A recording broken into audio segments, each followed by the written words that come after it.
வணக்கம் சொந்தங்களே. அன்னைஸ் கிச்சனிலிருந்து உங்கள் அம்மா சசிரேகா சுந்தர்.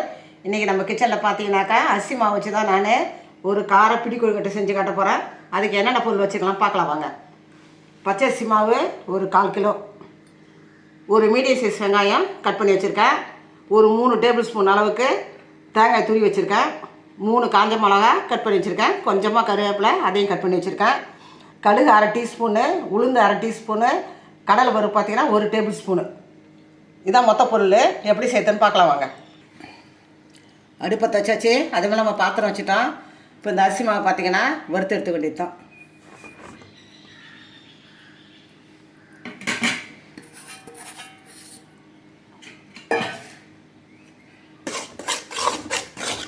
இந்த மாதிரி நல்லா வறுக்கும் போது தான் பார்த்தீங்கன்னாக்கா அந்த கொழுக்கட்டை ரொம்ப டேஸ்ட்டாகவும் இருக்கும், வாசனையாக இருக்கும். பார்த்தீங்கன்னாக்கா நல்ல மனமாகவும் டேஸ்ட்டாகவும் இருக்கும். ஈவினிங்கில் பார்த்தீங்கன்னா ஸ்கூல் விட்டு வர பசங்களுக்கு இது மாதிரி நம்ம செஞ்சு தரலாம். இது ரொம்ப ஆரோக்கியமாக வந்து பார்த்தீங்கன்னா என்றைக்கு வேலை இல்லை. அதனால் பார்த்தீங்கன்னா இந்த மாதிரி ஒரு வாரத்துக்கு ஒரு தடவையோ இல்லை மாதத்துக்கு ஒரு 2 தடவையோ குழந்தைங்களுக்கு இந்த மாதிரி செஞ்சு கொடுத்து வச்சுக்கோங்க. ரொம்ப ஆரோக்கியமான ஃபுட்டு பார்த்தீங்கன்னா இது. இதை பார்த்தீங்கன்னா நல்லா கை பொறுக்கிற சூடுக்கு நல்லா வறுத்தாச்சு. இப்போ எடுத்து நம்ம வேறு ஒரு பாத்திரத்துக்கு மாற்றிக்க வேண்டியது தான்.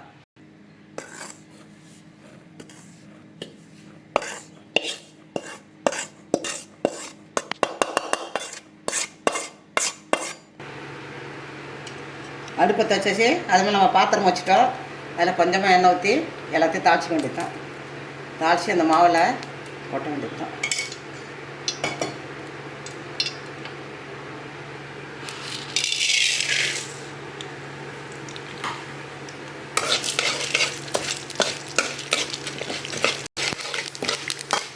இந்த கடுகு உப்பு கடலை பருப்புலாம் பார்த்திங்கன்னா நல்லா செஞ்சிருச்சு. இப்போ நம்ம காஞ்ச மிளகாய் பண்ணணும், கூடவே கருவேப்பிலை,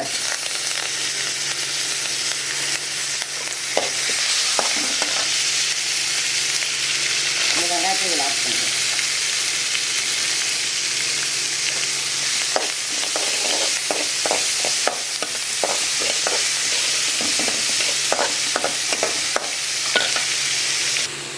வெங்காயத்தை போட்டு நம்ம 2 நிமிஷம் வதக்கியாச்சு. இப்போ தேங்காய் தூள் போட்டு சும்மா ஒரே ஒரு வதக்கி இதை நம்ம எடுத்துட வேண்டியதுதான்.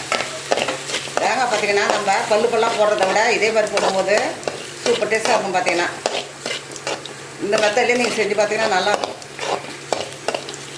இப்போ நம்ம அந்த மாவில் இதை போட வேண்டியது தான்.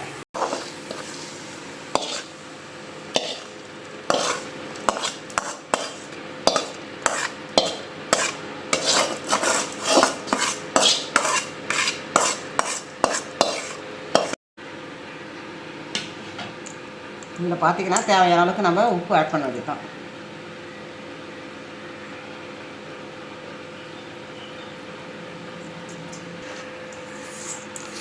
இதை நல்லா கலந்து விட்டு இதை பார்த்திங்கன்னா வெதுவெதுப்பான நீரில் தான் நம்ம இதை பிசையணும். இந்த மாவையே பூரி மாவு சப்பாத்தி மாவு மாடலில் நம்ம பிசையணும். வெறும் பச்சை தண்ணியில் செஞ்சாக்கா ஹார்டாக இருக்கும். இந்த மாதிரி வெதுவெதுப்பான நீரில் தான் நம்ம இதை பிசையணும். பார்த்திங்கன்னா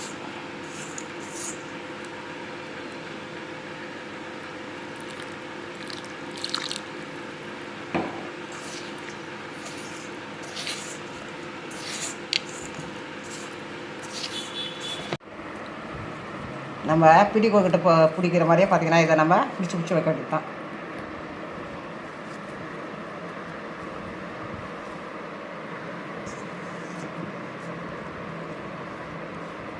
ரொம்ப ஈஸி. பார்த்தீங்கன்னா அரிசி மாவு நம்ம கடையில் வாங்கின மாவு தான். இது செய்கிறது வந்து ஒரு 5லேருந்து 10 நிமிஷம் கூட அதிகபட்சம் ஆகாது. பார்த்திங்கனாக்கா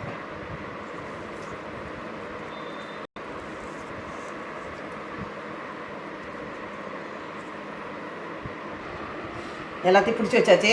இப்போ மூடி போட்டு கேஸ் பற்ற வச்சு நம்ம வேக வைக்க வேண்டியது தான். அடுப்பு தச்சு நம்ம இட்லி குண்டானா அடுப்பு மேலே வச்சாச்சு. ஒரு 5 நிமிஷத்துக்கு வேகட்டும். 5 நிமிஷம் ஆகிடுத்து, கேஸ் ஆஃப் பண்ணுறோம். இப்போ பார்த்தீங்கன்னா திறந்து பார்த்தலாம். கொழுக்கட்டை பார்த்தீங்கன்னா நல்லா வெந்துடுத்து.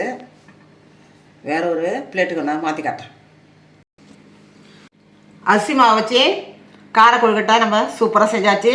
இது ரொம்ப ரொம்ப சத்தானது பார்த்தீங்கன்னாக்கா ரொம்ப ஈஸியானது கூட. 5லேருந்து 10 நிமிஷத்துக்குலாம் நம்ம செஞ்சிடலாம். இது வந்து சின்ன குழந்தைங்கள்லேருந்து பெரியவங்க வரைக்கும் சாப்பிட்லாம். அந்த மாதிரி ஒரு ஆரோக்கியமான இது ஃபுட்டு பார்த்தீங்கன்னாக்கா. செஞ்சு பார்த்துட்டு எனக்கு கமெண்ட்ஸில் சொல்லுங்கள். லைக் பண்ணுங்கள், ஷேர் பண்ணுங்கள், கமெண்ட் பண்ணுங்கள். மறக்காமல் என்னுடைய அனீஸ் கிச்சனுக்கு சப்ஸ்கிரைப் பண்ணுங்கள். தேங்க்யூ.